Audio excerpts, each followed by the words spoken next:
ಗುಡಿಬಂಡೆ ತಾಲೂಕಿನ ಪ್ರಾಥಮಿಕ ಕೃಷಿ ಪತ್ತಿನ ಸೇವಾ ಸಹಕಾರ ಸಂಘದಲ್ಲಿ ಗುರುವಾರ ನಡೆದ ಸಾಮಾನ್ಯ ಸಭೆಯಲ್ಲಿ ಭಾರೀ ಗೊಂದಲ ಸೃಷ್ಟಿಯಾಯಿತು.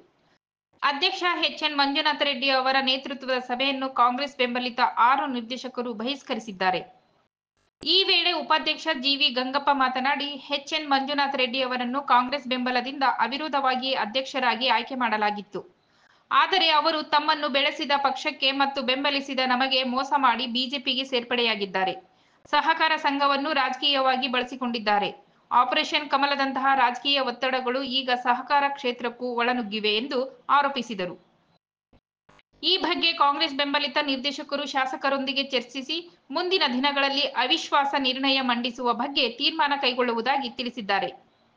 ಇನ್ನು ಸಭೆಯನ್ನು ಬಹಿಷ್ಕರಿಸಿದವರಲ್ಲಿ ಉಪಾಧ್ಯಕ್ಷ ಜಿ.ವಿ. ಗಂಗಪ್ಪ, ನಿರ್ದೇಶಕರಾದ ಶ್ರೀನಿವಾಸ್, ನರಸಿಂಹಮೂರ್ತಿ, ಜಾಕೀರ್, ರಾಜರೆಡ್ಡಿ ಮತ್ತು ಶಾಂತಮ್ಮ ಇದ್ದರು. ಒಟ್ಟಾರೆ ರೈತರಿಗೆ ಅದು ಮಾಡುತ್ತೇವೆ, ಇದು ಮಾಡುತ್ತೇವೆ ಎಂದು ಹೇಳಿ ಆಯ್ಕೆಯಾದ ನಿರ್ದೇಶಕರು ತಮ್ಮ ಸ್ವಪ್ರತಿಷ್ಠೆಗಳಿಗಾಗಿ ಸಭೆಗಳನ್ನು ಬಹಿಷ್ಕರಿಸಿಕೊಳ್ಳುತ್ತಾ ಹೋದರೆ ಇನ್ನು ರೈತರ ಅಭಿವೃದ್ಧಿ ವಿಚಾರಗಳು ಚರ್ಚಿಸುವುದು ಯಾವಾಗ ಎಂಬ ಪ್ರಶ್ನೆಗಳು ಸಾರ್ವಜನಿಕ ವಲಯದಲ್ಲಿ ಕೇಳಿಬರುತ್ತಿವೆ.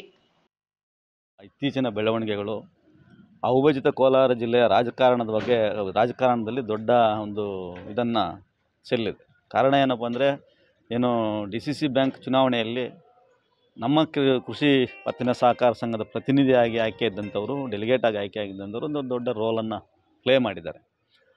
ಅದಕ್ಕಿಂತ ಮುಂಚೆ ನಾವೆಲ್ಲರೂ ಕೂಡ ಒಗ್ಗಟ್ಟಾಗಿದ್ದು ಇಲ್ಲಿನ ಜನರ ಆಶಯದಂತೆ ನಮಗೆ 12 ಸ್ಥಾನಗಳಲ್ಲಿ ಚುನಾವಣೆ ನಡೆದಾಗ 8 ಜನಕ್ಕೆ ನಮ್ಮ ಪಂಚಾಯತ್ ಕಸ್ಬಾ ವ್ಯಾಪ್ತಿಯ ಪತ್ತಿನ ಸೇವಕರ ಸಂಘದ ರೈತರು ಸದಸ್ಯರುಗಳು ಬೆಂಬಲವನ್ನು ಕೊಟ್ಟು ಫುಲ್ ಮೆಜಾರಿಟಿ ಕೊಟ್ಟು ಬಹುಮತವನ್ನು ಕೊಟ್ಟು ನಮ್ಮನ್ನು ಇಲ್ಲಿ ಕಳಿಸಿ ರೈತರಿಗೆ ಒಳ್ಳೇದು ಮಾಡಿ, ರೈತರಿಗೆ ಅನುಕೂಲ ಮಾಡಿಕೊಡಿ ಅಂತೇಳಿ ಕಳಿಸ್ಕೊಟ್ರು.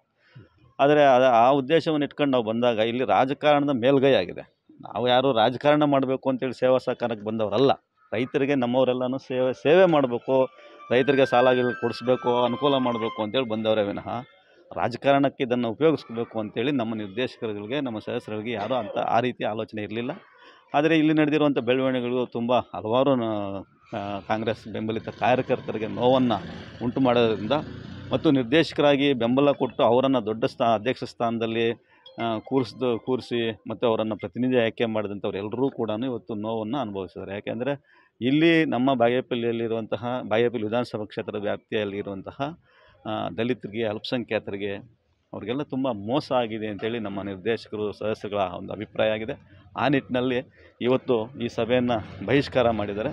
ಬಹಿಷ್ಕಾರ ಮಾಡಿ ಮುಂದಿನ ತೀರ್ಮಾನಗಳ ಬಗ್ಗೆ ಶಾಸಕರು ಸ್ವಲ್ಪ ಬ್ಯುಸಿ ಇದ್ದರು. ಇವತ್ತೇನೋ ಒಂದು ಕ್ಯಾಬಿನೆಟ್ ಮೀಟಿಂಗ್, ನಂದಿ ಕ್ಯಾಬಿನೆಟ್ ಅಂತೇಳಿ ಇದರಿಂದ ಒಂದು 6-10 ದಿವಸಗಳಿಂದ ಅವರು ಫುಲ್ ಬ್ಯುಸಿ ಆಗಿಬಿಟ್ರು. ಅವ್ರು ಸಿಗಲಿಲ್ಲ. ಅವರು ಗಮನಕ್ಕೆ ತಂದು ಇಲ್ಲಿನ ಬೆಳವಣಿಗೆಗಳನ್ನು ಅನಂತರ ಏನು ಮಾಡಬೇಕು ಅಂತೇಳಿ ಅವ್ರ ಮಾರ್ಗದರ್ಶನದಲ್ಲಿ ಒಂದು ತೀರ್ಮಾನ ತಗೊಂಡು ಮುಂದಕ್ಕೆ ಹೋಗಬೇಕು ಅಂತೇಳಿ ನಮ್ಮ ನಿರ್ದೇಶಕರು ಮತ್ತು ನಮ್ಮ ಕಾರ್ಯಕರ್ತರು ಎಲ್ಲ ಒಮ್ಮತ ಅಭಿಪ್ರಾಯ ಆಗಿದೆ. ಕ್ರಮ ತಗೊಳ್ಳಿ, ಏನು ಮುಂದಿನ ಹಾದಿ ಹೇಗಿರಬೇಕು ಅನ್ನೋಂಥದ್ದು ಅವ್ರ ಮಾರ್ಗದರ್ಶನದಲ್ಲಿ ನಮ್ಗೆ ಇರೋವಂಥದ್ದು ಅದರ ಪೂರಕವಾಗಿ. ಯಾಕೆಂದರೆ ಒಂದೊಂದು ಇನ್ಸ್ಟಿಟ್ಯೂಟಲ್ಲಿ ಕೂಡ ನಮ್ಮಲ್ಲಿ ಏನು ಕೊರತೆಗಳಿದ್ದಾವೆ ಅನ್ನೋದನ್ನು ಗುರುತಿಸ್ಕೋಬೇಕು. ಯಾಕೆ ಹಿಂಗೆ ಆಗ್ತಾಯಿದೆ? ಎಲ್ಲ ಜನ ನಮ್ಮನ್ನು ಆಶೀರ್ವಾದ ಮಾಡ್ತಿದ್ದಾರೆ. ನೋಡಿ ಹೆಂಗಾಗ್ತಾಯಿದೆ ಅಂದರೆ, ಜನ ನಮ್ಮನ್ನು ಆಶೀರ್ವಾದ ಮಾಡ್ತಿದ್ದಾರೆ, ನಮಗೆ ಬೆಂಬಲಿಸ್ತಿದ್ದಾರೆ ಸಾಮಾನ್ಯ ರೈತರು, ಕೂಲಿಕಾರರು, ಜನ. ಆದರೆ ಮುಖಂಡರುಗಳಲ್ಲಿ ಈ ರೀತಿಯಾದ ಒಂದು ಬೆಳವಣಿಗೆಗಳು ನಡೀತಿದ್ದಾವೆ. ಸೊ ಅದನ್ನು ಹೆಂಗೆ ಪರಿಷ್ಕಾರ ಮಾಡಬೇಕು, ಎಲ್ಲಿ ಮಿಸ್ಟೇಕ್ಸ್ ಆಗ್ತಾಯಿದ್ದಾವೆ, ಯಾಕೆ ಹಿಂಗೆಲ್ಲ ಬೆಳವಣಿಗೆಗಳು ನಡೀತಾ ಇದ್ದಾವೆ ಅನ್ನೋಂಥದ್ದನ್ನು ಶಾಸಕರ ಗಮನಕ್ಕೆ ತಂದು ಮುಂದೆ ಇದಕ್ಕೆ ಕಡಿವಾಣ ಹಾಕುವಂಥದ್ದಕ್ಕೆ ಇದು ನಮ್ಮ ಕಸಬಾ ಸೇವಾ ಪತ್ತಿನ ಸಹಕಾರ ಸಂಘದಿಂದ ಒಂದು ತಾಲೂಕಿಗೆ, ಜಿಲ್ಲಾ ಮಟ್ಟಕ್ಕೆ ಒಂದು ಮೆಸೇಜ್ ಕಳಿಸ್ಬೇಕು ಅನ್ನೋ ಮಟ್ಟಕ್ಕೆ ನಮ್ಮ ನಿರ್ದೇಶಕರ ಒಂದು ಗಟ್ಟಿ ತೀರ್ಮಾನ ಇದಾಗಿದೆ. ಯಾವ ಮಟ್ಟಕ್ಕೆ ಕೂಡ 19/6/2025 ಗುರುವಾರ ಇವತ್ತು ನಮ್ಮ ಕಸಬಾ ಪ್ರಾಥಮಿಕ ಕೃಷಿ ಪತ್ತಿನ ಸೇವಾ ಸಹಕಾರ ಸಂಘ ನಿಯಮಿತದಿಂದ ಸಭೆಯನ್ನು ಕರೆದಿರ್ತಾರೆ. ಅದರಲ್ಲಿ ನಾನು ಉಪಾಧ್ಯಕ್ಷ ಕೂಡ ಆಗಿದ್ದೀನಿ. ಈಗ ನಾವು ಅಲ್ಲಿ ಗೈರು ಹಾಜರಿ ಆಗ್ತಾಯಿದ್ದೀವಿ. ಉದ್ದೇಶ ಏನಪ್ಪ ಅಂದರೆ, ಮಾನ್ಯ ಅಧ್ಯಕ್ಷರಾದ ಎಚ್.ಎನ್. ಮಂಜುನಾಥ ರೆಡ್ಡಿ ಅವರು ಇತ್ತೀಚೆಗೆ ಒಂದು ಕೋಮುವಾದಿ ರಾಜಕೀಯ ಪಕ್ಷದೊಂದಿಗೆ ಅವ್ರ ಸಹಮತದಿಂದ ಅವರು ನಿರ್ದೇಶಕರಾಗಿ ಡಿ.ಸಿ.ಸಿ ಬ್ಯಾಂಕ್ಗೆ ಆಗಿದ್ದಾರೆ. ಬಟ್ ನಾಮಿನೇಟ್ ಮಾಡಿದಾಗ ನಾವೆಲ್ಲ ಜೊತೆಗಿದ್ವಿ. ಅದು ಕಾಂಗ್ರೆಸ್ ಪಕ್ಷದಿಂದ ಏನು ಮಾನ್ಯ ಶಾಸಕರು ಏನು ಹೇಳಿದ್ರು ಆ ರೀತಿ ಎಲ್ಲ ಒಟ್ಟಿಗೆ ನಾವು 8 ಜನ ಕೂಡ ಒಟ್ಟಿಗೆ ಇದ್ವಿ. ಅವ್ರನ್ನ ಅವ್ರವೇದವಾಗಿ ಆಯ್ಕೆ ಮಾಡಿ ಕಳಿಸಿದ್ವಿ. ನಾವು ನಾಮಿನೇಟ್ ಮಾಡಿದ್ವಿ. ಮಧ್ಯದಲ್ಲಿ ಈ ಆಪರೇಷನ್ ಮಲ ಅಂತ ಕಮಲ ಇದು ಇವತ್ತಿಂದಲ್ಲ. ರಾಜ್ಯದಲ್ಲಿ ಅಧಿಕಾರ ಬರಬೇಕಾದ್ರೂ ಆಪರೇಷನ್ ಬರೋದು ಅಲ್ಲಿ ಯಾರು ಇರ್ತಾರೆ ಪಾಪ ಕಷ್ಟಪಟ್ಟು ಚುನಾಯಿತರ ಅಂಥವನ್ನು ತಗೊಂಡೋಗೋದು ಸರ್ಕಾರ ಮಾಡುವಂಥದ್ದು. ಅದು ಎಲ್ಲ ಕಡೆಯೂ ಆ ಬೇರು ಬಿಟ್ಟು ಅದು ಚಾಚ್ತಾ ಇದೆ. ಇಲ್ಲಿಗೂ ಸಹಕಾರ ಸಂಘಕ್ಕೂ ನಮ್ಮ ಗುಡಿಬಂಡೆಗೆ ಬಂದಿದೆ. ಚಿಕ್ಕ ತಾಲೂಕಿದು. ಅಲ್ಲಿ ಬೇರೆಯವರಿಂದ ಬಂದು ಇಲ್ಲಿ ರಾಜಕೀಯ ಮಾಡೋಕ್ಕೆ ಬಂದು ಬಹಳಷ್ಟು ಶ್ರಮ ವಹಿಸ್ತಿದ್ದಾರೆ. ನಿಮ್ಮ ಹಗಲು ಕನಸು ಅಷ್ಟೇ ಇದು.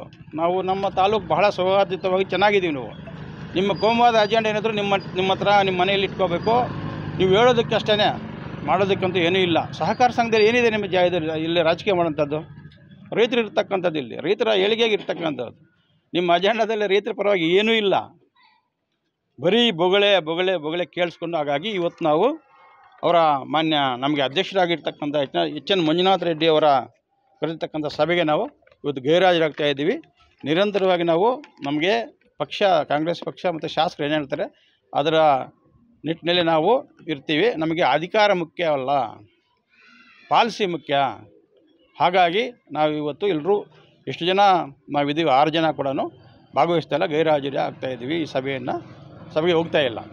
ಇಷ್ಟು ಸಾರಾಂಶಗಳನ್ನ ದಯವಿಟ್ಟು ತಾವು ಪ್ರಕಟಣೆ ಮಾಡಬೇಕು ಅಂತ ತಮ್ಮಲ್ಲಿ ಮನವಿ ಮಾಡ್ತಿದ್ದೀನಿ.